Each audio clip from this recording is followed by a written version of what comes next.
Ratio and പ്രൊപ്പോർഷൻ്റെ കുറച്ച് basic ആയിട്ടുള്ള concepts നമുക്ക് നോക്കാം. നമുക്ക് ഒരു എക്സാമ്പിൾ എടുത്ത് നോക്കാം. ഒരു സ്കൂൾ ഉണ്ട് എന്ന് നമുക്ക് അസ്യൂം ചെയ്യാം. ഒരു സ്കൂളിൻ്റെ സ്റ്റുഡൻറ് സ്ട്രെങ്ത് വന്നിട്ട്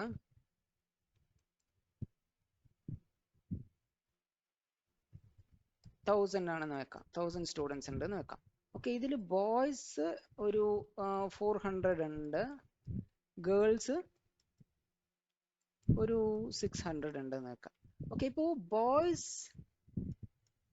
ഇസ് ടു ഗേൾസിന്റെ റേഷ്യോ എത്രയായിരിക്കും? 400 is to 600, which means ഇതും പോയി 2 2s are 4, 2 3s are 6. അതായത് എത്രയും പറ്റുമോ അത്രയും നമുക്ക് സിംപ്ലിഫൈ ചെയ്യണം. So the ratio would be 2:3. അതിൻ്റെ അർത്ഥം എന്താണ്? 2 ബോയ്സ് ഉള്ളവിടെ 3 ഗേൾസ് ഉണ്ട്. ഓക്കെ,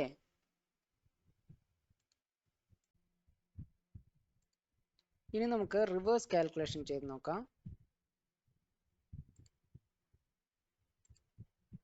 അതായത് ബോയ്സ് ഇസ് ടു ഗേൾസിന്റെ റേഷ്യോ വന്നിട്ട് നമുക്കറിയാം 2:3 ആണ്.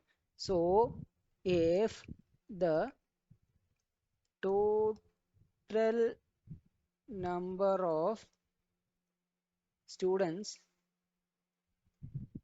are 1000, okay, find the number of boys and girls. അപ്പോൾ നമുക്ക് എന്ത് ആൻസർ വരണം? ബോയ്സ് 400 എന്നും വരണം, ഗേൾസ് വന്നിട്ട് 600 എന്നും വരണം. ഓക്കെ, സോ നമുക്ക് ഈ 2 ഇൻറ്റു എത്രയാണ് ബോയ്സ് എന്ന് നമുക്കറിയില്ല. ഈ ഇൻറ്റു എന്താ വാല്യൂ എന്ന് നമുക്ക് അറിയില്ല. അപ്പോൾ നമുക്കറിയാത്ത വാല്യൂ എക്സ് എന്ന് എടുക്കാം. Is to 3 into what is the number of girls എന്ന് നമുക്കറിയില്ല. So these both should be same value.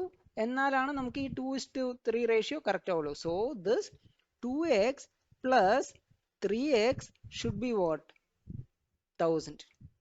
Okay, which means 5x is equal to 1000.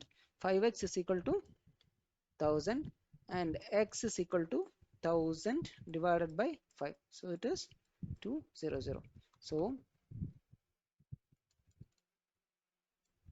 ഈ എക്സിന്റെ വാല്യൂ എന്ന് പറയുന്നത് 200 ആണ്. അപ്പോൾ ബോയ്സ് ഇസ് ടു ഗേൾസ് എത്രയായിരുന്നു? 2:3, which means 2:3, that is 2x is to 3x.